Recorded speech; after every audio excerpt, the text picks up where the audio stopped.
بالکل قریب آ چکا ہے، اور ان کی حالت یہ ہے کہ ہم فی غفلت معرضون، اور یہ بالکل اپنی اس غفلت میں ڈوبے ہوئے ہیں، اور انہوں نے گویا کہ وہ منہ موڑ لیا ہوا ہے اس حقیقت کی طرف سے اور اس تعلیم اور اس دعوت کی طرف سے کہ جو نبی اکرم صلی اللہ علیہ وسلم پیش فرما رہے ہیں۔ اور پھر خاص طور پر یہاں جو چیز بیان کی جا رہی ہے وہ یہ ہے کہ انسان کو اپنی موت کا پتہ نہیں ہے، اور اس کے قریب بالکل حساب، جیسے ہی موت کا وقت آیا، جیسے ہی ادھر سے آنکھ بند ہوئی، ادھر سے گویا کہ اللہ تعالیٰ نے وہ جو حساب کتاب والا وہ جو عمل والا معاملہ ہے، گویا کہ اب وہ ختم ہو گیا۔ اللہ تعالیٰ نے جو مہلت انسان کو دی ہے، اب وہ جو مہلت ہے وہ ختم ہو گئی۔ اس لیے انسان کو یہ سوچنا چاہیے کہ یہ موت کسی وقت بھی آ سکتی ہے، اور اسی لیے نبی اکرم صلی اللہ علیہ وسلم نے فرمایا کہ وَمَن مَاتَ فَقَدْ قَامَتْ قِیَامَتُهُ، کہ جو شخص مر گیا، جس کو موت آ گئی، تو گویا اس کی تو قیامت جو ہے وہ برپا ہو گئی، کیونکہ اس کے پاس، جیسے میں نے عرض کیا کہ اس کے پاس جو اللہ تعالیٰ نے مہلت وقت دیا ہوا تھا اب وہ ختم ہو گیا۔ اب اس کا گویا کہ وہ حساب کتاب وہ ایک لحاظ سے شروع ہو جائے گا، کیونکہ اب وہ قبر کا معاملہ ہے، اس کے اندر بھی وہ مشکلات ہو سکتی ہیں اگر اس کی زندگی صحیح طرح سے نہ گزری ہو۔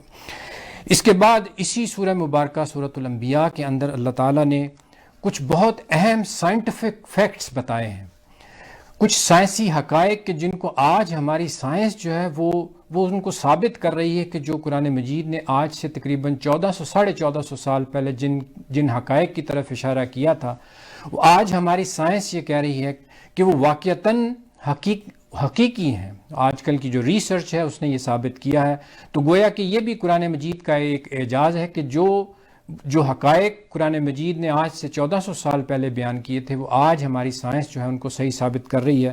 اس میں ایک اشارہ اس بگ بینگ تھیوری کی طرف بھی ہے کہ جس میں اللہ تعالیٰ نے یہ اشارہ فرمایا ہے کہ یہ زمین اور آسمان یکجا تھے، اور پھر ایک وہ ایکسپلوژن ہوا ہے کہ جس کے نتیجے میں یہ دنیا جو ہے یہ بالکل علیحدہ علیحدہ ہوئی ہے۔ بہرحال اس کی طرف بھی اللہ تعالیٰ نے اشارہ فرمایا ہے، اور پھر چند اشارات اور بھی فرمائے ہیں، خاص طور پر وَجَعَلْنَا مِنَ الْمَاءِ كُلَّ شَيْءٍ حَيٍّ، اللہ تعالیٰ نے فرمایا کہ اس کائنات میں ہر جاندار کا جو دار و مدار ہے وہ پانی کے اوپر ہے۔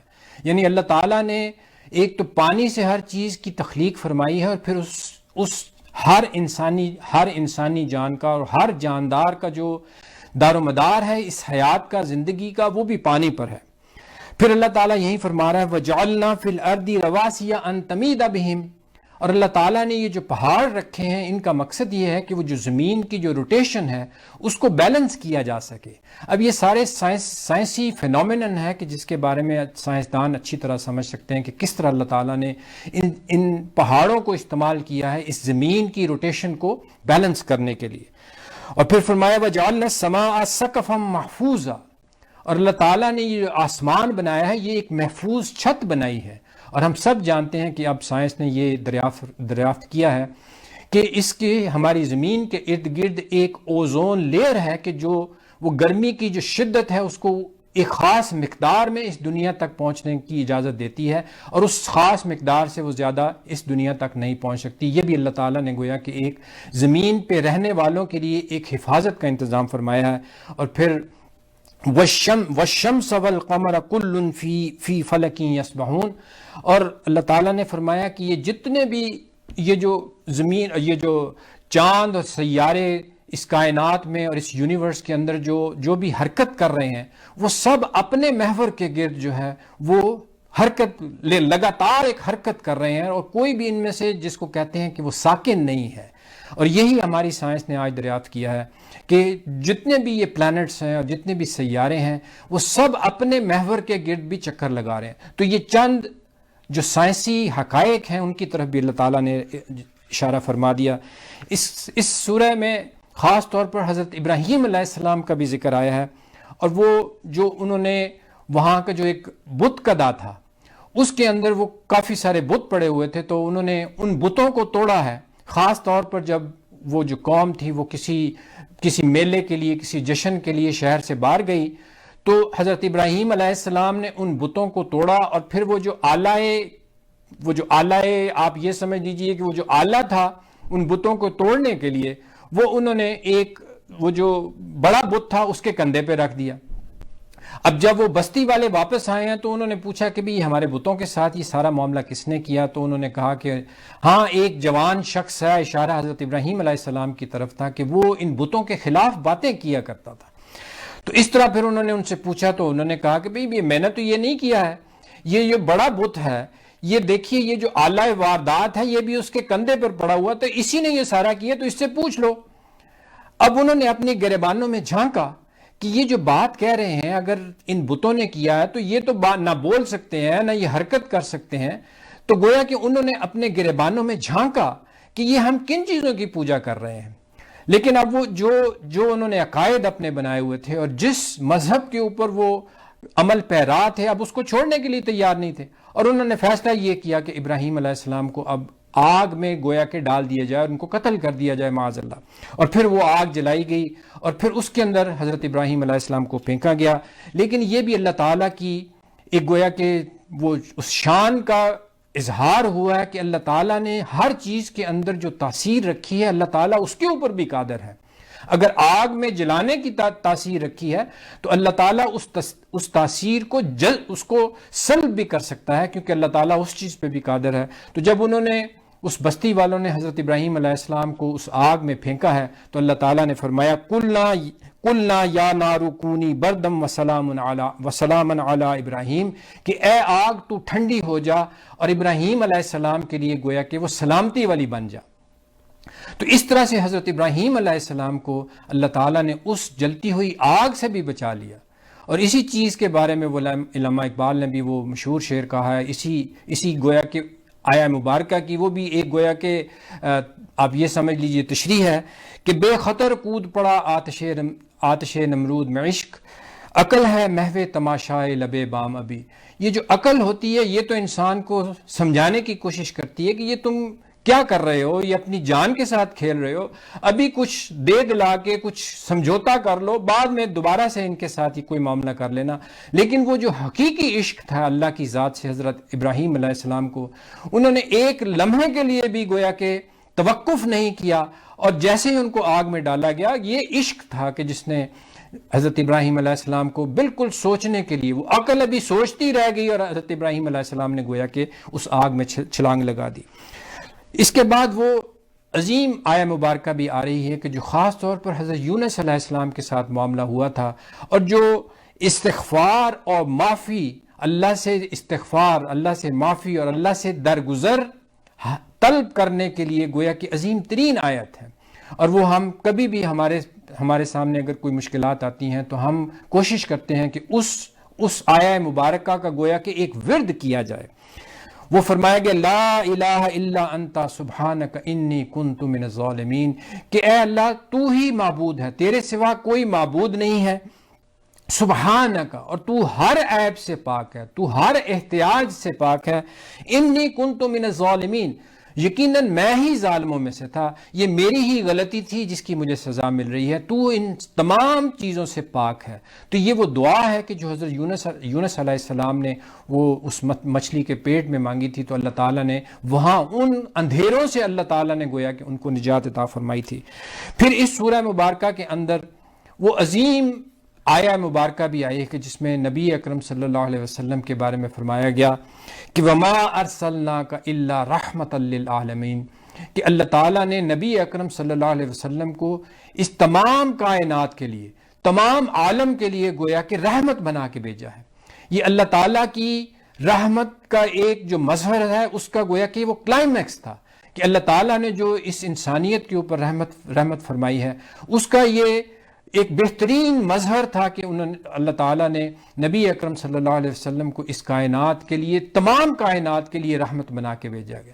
اور یہ اللہ تعالیٰ کی بہت بڑی رحمت ہے، اور یہی اللہ تعالیٰ فرما رہا ہے کہ وما ارسلناک، کہ ہم نے نہیں بھیجا ہے آپ کو الا رحمۃ للعالمین، کہ ہم اس تمام عالم کے لیے، جو بھی اس کائنات میں اور اس دنیا میں رہنے والے ہیں، نبی اکرم صلی اللہ علیہ وسلم کی حیات طیبہ ان سب کے لیے گویا کہ رحمت ہے۔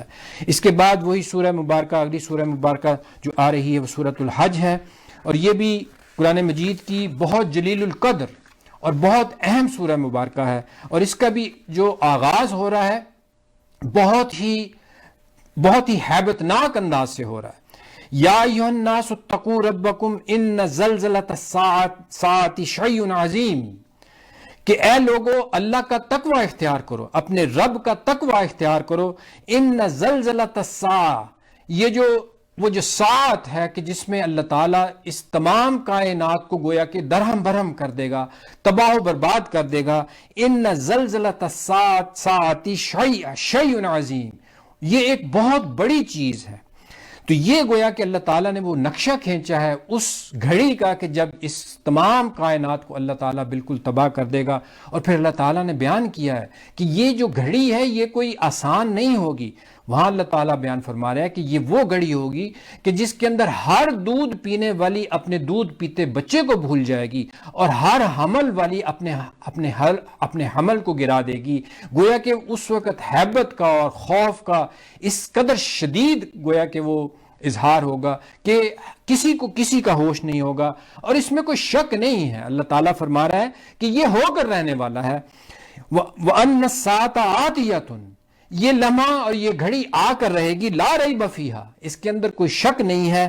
وَأَنَّ اللَّهَ يَبْعَثُ مَن فِي الْقُبُورِ، اور اللہ تعالیٰ کھڑا کر دے گا جو بھی ان قبروں کے اندر ہیں. اور یہ گھڑی جو ہے یہ آ کر رہے گی، یہ اس کو کہتے ہیں الساعہ، کہ جب اللہ تعالیٰ ان تمام کائنات کی ہر چیز کو گویا کہ یہ پہاڑ جو ہمیں نظر آ رہے ہیں، یہ دریا، یہ سمندر، یہ جو چیزیں ہمیں نظر آ رہی ہیں کہ جو اس وقت بہت جامد ہیں، لیکن اللہ تعالیٰ گویا کہ ان کو بالکل تباہ و برباد کر دے گا. پھر اسی سورہ مبارکہ کے بالکل وسط کے اندر وہ جو حج کے جو مناسک ہیں اللہ تعالیٰ نے ان کا ذکر کیا ہے. اور خاص طور پر حضرت ابراہیم علیہ السلام سے اللہ تعالیٰ نے یہ گویا کہ ارشاد فرمایا کہ اب آپ ان کو حج کی دعوت دیجئے. وَأَذِّن فِي النَّاسِ بِالْحَجِّ، اب آپ حج کا اعلان کیجئے. یاتوک رجالا وعلی کل دامر یاتین من کل فج عمیق، تو یہ پیدل بھی آئیں گے اور کمزور اونٹنیوں کے اوپر آئیں گے، آپ اعلان کر دیجئے. اور پھر انہوں نے اعلان کیا ہے. اور پھر اسی سورہ مبارکہ کے اندر وہ قربانی کی اصل حقیقت کو اللہ تعالیٰ نے بیان فرمایا کہ لن ینال اللہ لحومها ولا دماؤها ولکن ینالہ التقوی منکم. یہ اللہ کے پاس یہ جو قربانی ہم کرتے ہیں اس کا نہ گوشت پہنچتا ہے نہ اس کا خون پہنچتا ہے. اصل چیز جو اللہ کے پاس پہنچتی ہے وہ تقوی ہے کہ جو دل کے اندر ہوتا ہے. اور یہ اصل میں وہ جذبہ ہے کہ جو اللہ تعالیٰ دیکھنا چاہتا ہے کہ آیا ہم اپنی جو محبوب ترین چیزیں ہیں ان کو بھی قربان کرنے کے لیے تیار ہیں یا نہیں ہیں. پھر اسی سورہ مبارکہ کے آخر میں اللہ تعالیٰ نے بہت اہم احکامات دیے ہیں مسلمانوں کے لیے. وَجَاهِدُوا فِي اللَّهِ حَقَّ جِهَادِهِ هُوَ اجْتَبَاكُمْ، کہ اللہ کے دین کے لیے محنت کرو جس طرح سے محنت کرنے کا حق ہے. اللہ تعالیٰ نے تمہیں چن لیا ہے. هُوَ اجْتَبَاكُمْ وَمَا جَعَلَ عَلَيْكُمْ فِي الدِّينِ مِنْ حَرَجٍ، اور اللہ تعالیٰ نے اس دین میں تمہارے لیے کوئی تنگی نہیں رکھی ہے. اور پھر وہی شہادت علی الناس کا جو فلسفہ ہے وہ بیان کیا گیا کہ اس امت کو برپا کیوں کیا گیا. لِيَكُونَ الرَّسُولُ شَهِيدًا عَلَيْكُمْ وَتَكُونُوا شُهَدَاءَ عَلَى النَّاسِ، تاکہ یہ جو رسول ہیں یہ تمہارے خلاف گواہی دیں اور تم تمام انسانیت کے خلاف گواہی دینے والے بن جاؤ. یہ تمہارا فرض منصبی ہے کہ تم نے اس پیغام کو اب تمام انسانیت تک پہنچانا ہے، تاکہ آخرت میں ان لوگوں کے پاس یہ عذر نہ ہو کہ اے اللہ ہم تو جانتے نہیں تھے کہ تو چاہتا کیا ہے. تو یہ وہی شہادت علی الناس کا گویا کہ فرض منصبی ہے کہ جس کی طرف اشارہ ہوا. اور پھر اس کی تیاری کے لیے اللہ تعالیٰ نے فرما دیا کہ اس ہدف کو حاصل کرنے کے لیے تیاری کیا کرنی ہے. فَأَقِيمُوا الصَّلَاةَ وَآتُوا الزَّكَاةَ وَاعْتَصِمُوا بِاللَّهِ، اب نماز قائم کرو، نماز سے مدد حاصل کرو، اور آتوا الزکات، اور زکوٰۃ ادا کرو، اور واعتصموا باللہ، اور اللہ کی رسی کے ساتھ مضبوطی سے چمٹ جاؤ. اور یہ اللہ کی رسی کیا ہے؟ یہ وہی قرآن مجید ہے کہ جس کا پڑھنا پڑھانا اور جس کے لیے یہ ہم ساری کوشش کر رہے ہیں. اللہ تعالیٰ ہمیں اس قرآن مجید کے ساتھ جڑنے کی توفیق عطا فرمائے. اللہ تعالیٰ ہمیں اس قرآن مجید کو سمجھنے کی اور اس کے اوپر عمل کرنے کی توفیق عطا فرمائے. بارک اللہ لی ولکم فی القرآن العظیم ونفعنی وایاکم بالآیات وذکر الحکیم. والسلام علیکم ورحمۃ اللہ وبرکاتہ. ناظرین، آج ہم نے الحمدللہ 17واں سپارہ اور جو 17 کا جو ہے وہ تفسیر اللہ تعالیٰ کے احکام سے ہم جاری، اور یہ پروگرام جو ہمارا ذالک الکتاب ہے بڑے زور و شور سے بھی جا رہے ہیں اور بڑی ہمیں بہت ساری کیوریز بھی آتی ہیں اس حوالے سے, اور آپ لوگوں کا بہت بہت شکریہ جو لوگ اس پروگرام کو پسند کر رہے ہیں. اس میں یقیناً اقنا ریلیف کے تعاون ہمیں حاصل ہے, ہم ان کا بہت شکر گزار ہیں, اور وہ تمام حضرات کا جو اس پروگرام کو دیکھتے ہیں اور اس پروگرام کی تعریف کرتے ہیں اور ہمیں وقتاً وقتاً سجیشن بھی بھیجتے ہیں. تو انشاءاللہ کل 18ویں سپارے کی تفسیر کے ساتھ ہم دوبارہ حاضر ہوں گے. اس وقت تک کے لیے اجازت دیجیے.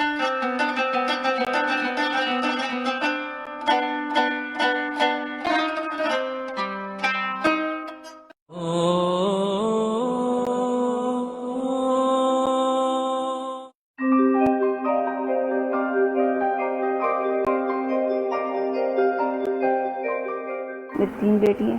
ماریہ جو 8 کلاس میں پڑھتی ہیں, مقدس جو 4 کلاس میں پڑھتی ہیں, طیبہ جو 2 کلاس میں پڑھتی ہیں. 2 سال پہلے میرے شوہر کا انتقال ہو گیا ایکسیڈنٹ میں. فوت ہونے کے بعد بہت مشکلات پیش آئیں ہمیں.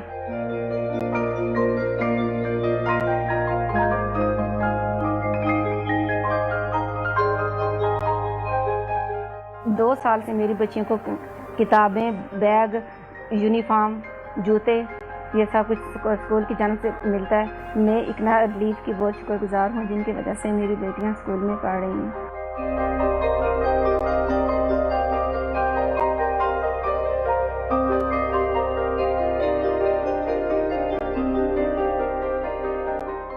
اسکول میں بہت محنت سے پڑھاتے ہیں, بہت اچھے طریقے سے پڑھاتے ہیں. میں بڑی ہو کر ٹیچر بننا چاہتی ہوں تاکہ میں اپنے جیسے بچوں کو اچھے طریقے سے پڑھا سکوں.